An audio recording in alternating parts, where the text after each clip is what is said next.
Vamos aproveitar esses segundos de pausa no podcast para falar sobre horas. Conheça o novo Samsung Galaxy Watch Ultra, projetado para resistir a qualquer desafio e superar limites com o poder do Galaxy AI. Quer garantir o seu? Ganhe a partir de R$800 de desconto no seu relógio usado. Acesse samsung.com.br e saiba mais. Galaxy Watch Ultra. Galaxy AI chegou.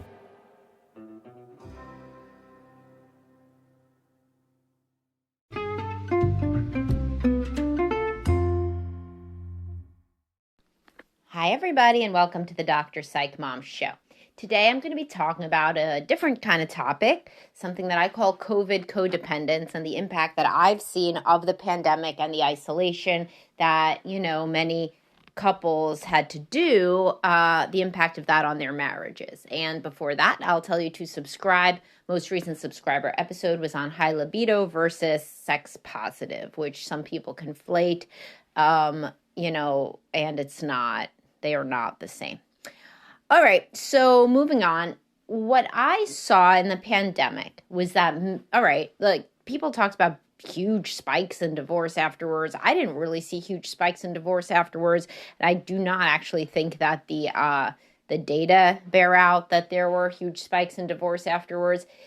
Instead, almost on the other side, I found that a lot of highly sensitive women in particular, and some highly sensitive men, and preoccupied, now those two things can overlap or not, they're orthogonal constructs, preoccupied attachment partners really lived their best fucking life during the pandemic.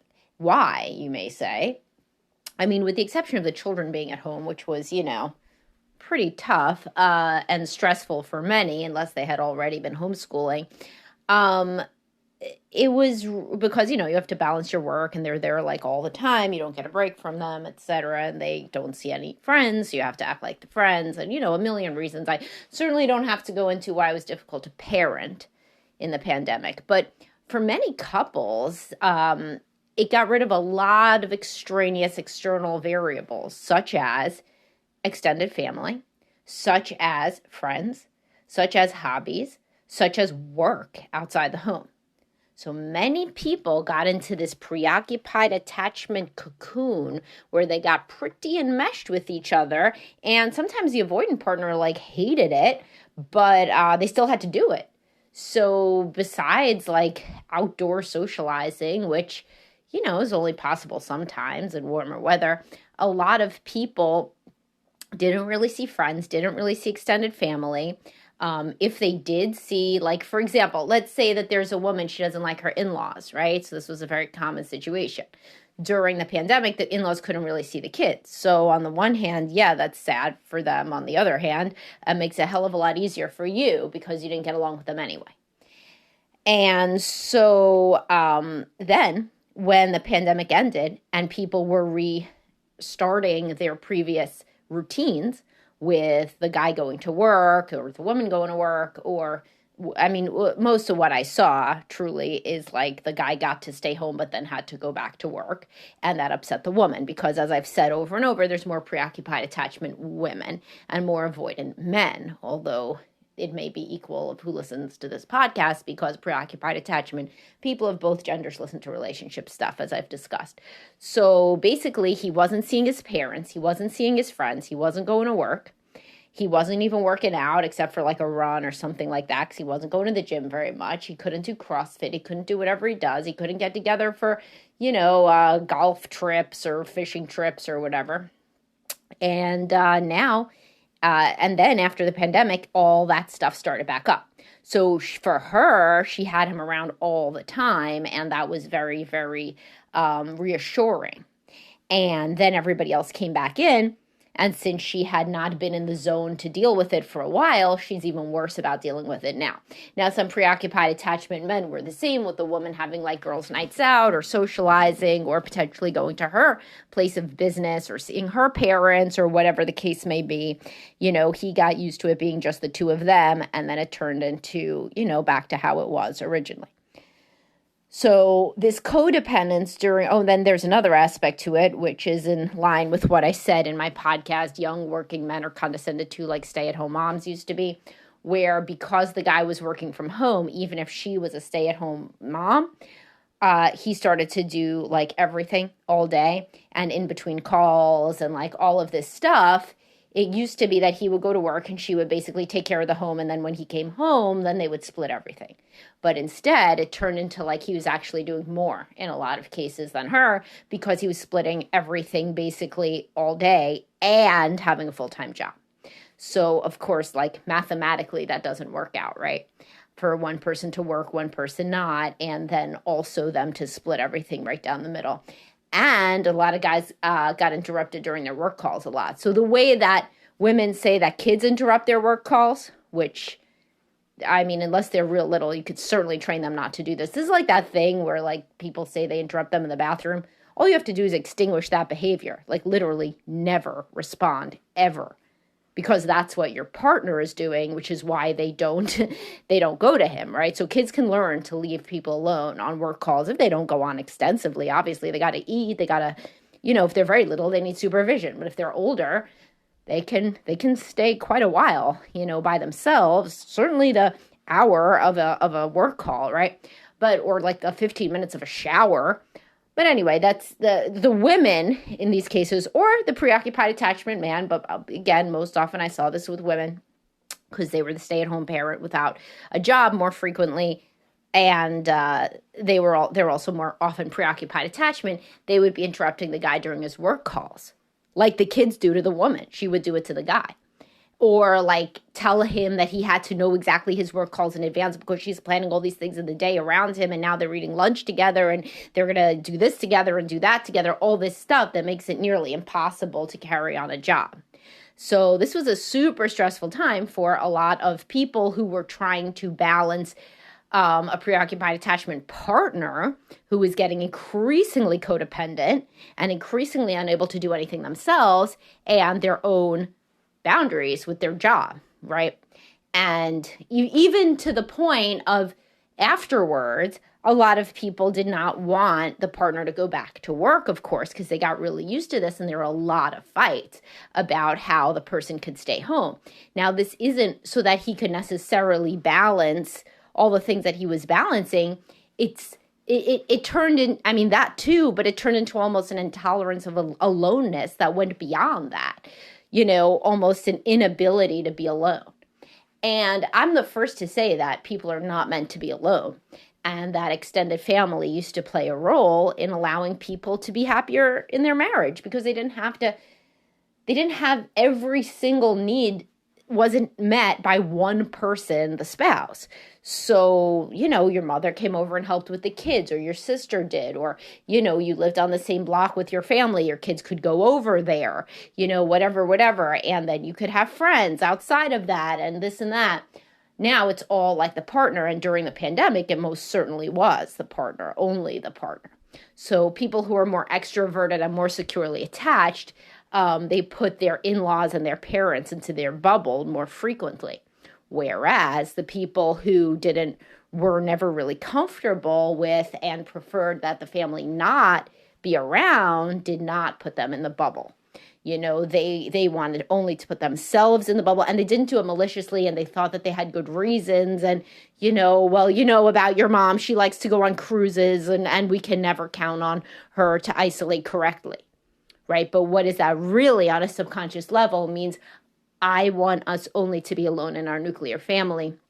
I've really always wanted that. And kind of here's an opportunity that I never expected. And most of this was not even conscious, It was just a break from something that had been very, very stressful, which to preoccupied attachment partners is sharing the partner with somebody else is extremely stressful, whether it's their own family or friends or hobbies or work. So when couples come into counseling after this time, it's really important that they understand the impact of the pandemic isolation on their dynamic, and they don't minimize this change and how it could have made the codependency way, way more severe and almost the person being scared of being alone. And so frequently how we do this is we kind of understand the problem, and even speaking it aloud can can be very useful, in making sure, because the avoidant partner kind of knows this. They're like, all this shit went down during COVID, and now like she cannot be by herself. This is like nuts. This made her anxiety 1,000 times worse. And I think I had a podcast or a post, maybe it was a post during COVID, about how COVID was really amplifying people's anxiety and their judgmentalness. Yeah, that's what it was. Corona judgment, I called it. Now I'm calling it COVID codependence. There's different things, it really lends itself to alliteration. But the point being, the avoidant partner is usually like, yeah, after the pandemic was really hard for her to get back on track, and she was super anxious, and now she's really, wants to mostly be home more. And for most people, this is wearing off, the whole wanting to be home more. But the things that started up during the pandemic of having a much shorter leash on the avoidant partner, that perpetuates post-pandemic. So, people who were like together for like extended time alone have less bandwidth for now, allowing the partner to go on trips or go on vacations or, work travel or travel to the office or whatever the case may be. Now, if both people agree on this kind of a reset, wow, we really learned in the pandemic that we didn't need all those activities for the kids and we want to spend more time together versus with our friends, then it's fine, right? I mean, that's great. But if one person was chafing at the bit to get back to doing more things out in the world separately, then it's going to obviously be a problem, because they feel that their leash got even shorter and their world has been even more constricted, which is overall the plight of the avoidant partner in the relationship, is they feel controlled and they feel the other person's very jealous and wants every single bit of their time. And they don't do that to the person, definitionally, because they're the avoidant partner. And so they find it very unfair that this is done to them. And a good couples counselor can really help with figuring out what the new shape of the post-pandemic couple dynamic is going to be, such that neither person feels deeply, deeply frustrated. So the preoccupied attachment partner doesn't feel like they're constantly being abandoned. And also the preoccupied attachment partner works on their own anxiety. When you've had basically a second pair of hands in the house for like a year and a half or something, and then they go away, it can make you feel like very, very anxious at first. But there's also a real benefit in learning how to run the household again yourself, at least between the hours of 9 and 5, if you are choosing the stay-at-home parent path. Or figuring out that you were always extremely overwhelmed and you need childcare, or maybe you want to go back to work, part-time or full-time. There are many, many, many solves, right? But both people have to come to the table and understand what happened in the dynamic and own their own part of it. Because the other thing that avoidant attachment people did, which made this worse, was they were like a bat out of hell, like an uncaged animal, as soon as the pandemic ended. They wanted to go on all the boys' trips that they missed out on, and they wanted to go back to work with a vengeance. And they started booking like conferences like every fucking, 4 months in a different exotic location for a week, for their job and whatever. And it was, it's a lot then, it was not a very sensitive re-entry for the other person. And so that led to a lot of conflict as well. And also, there were many problems that proliferated in the pandemic, such as addiction to anything, food, gaming, alcohol, porn, all of those things ramped up a lot in the pandemic because people could not get out of the house. They could not, meet their need for dopamine in any other ways. So this is the way that they chose. Not chose, but this is what happened to them, basically. And it's hard to back out of those negative patterns. And also, when you have social anxiety and you don't have to be around people for a long time, that could get even worse, and it does. It's the opposite of exposure therapy. So having to go out every day, talk to people at pickup, talk to people at your kids' activities, be alone because your husband's at work, engage at the grocery store, even small things, those can keep somebody who's socially anxious, can keep their anxiety under control because they're constantly engaging in a low level of exposure therapy for it. But when that goes away, the anxiety can spike such that people almost it's kind of like how younger people are about being on the phone. Like there's all these memes about like, people would rather be like eaten by a lion than like make a phone call. And of course, young people never really liked calling up their bank to ask about, new checks. Like that wasn't like a thing that you wanted to do, but you weren't terrified of it. Even socially anxious people could usually do it. And nowadays, if you're a regular young adult, yeah, maybe you got to psych yourself up because you're used to texting. But if you're a socially anxious young adult, you like literally won't do it. You'll send like a million emails before you would do it, And so if you don't practice, so my analog there is the texting, the fact that texting is the primary communication method has allowed people who are socially anxious to never be exposed to in-person or phone conversations, which kind of makes them worse at them. So anyway, I hope you found this interesting. If you feel like the pandemic put your relationship on a different trajectory and that you've always been struggling to get back to what you were before, then it would be an interesting podcast to share. Of course, if you're the avoidant partner, it may be taken as a gauntlet thrown down. If you're the preoccupied person, share it with abandon, because the avoidant partner will feel validated and feel like you're actually coming to the table and owning your problems. If you're the avoidant partner and you're trying to tell somebody that they're anxious and codependent, it's not going to work too well, but this could be something you bring up in your couples counseling.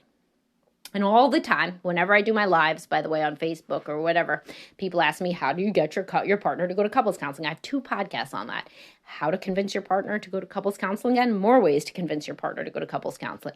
So in the Spotify app, you could just, there's at the top, there's that search bar. And if you put the word in convince, you're going to see both of those. All right. Well, thank you for listening, guys, and I'll talk to y'all soon. Have a great day.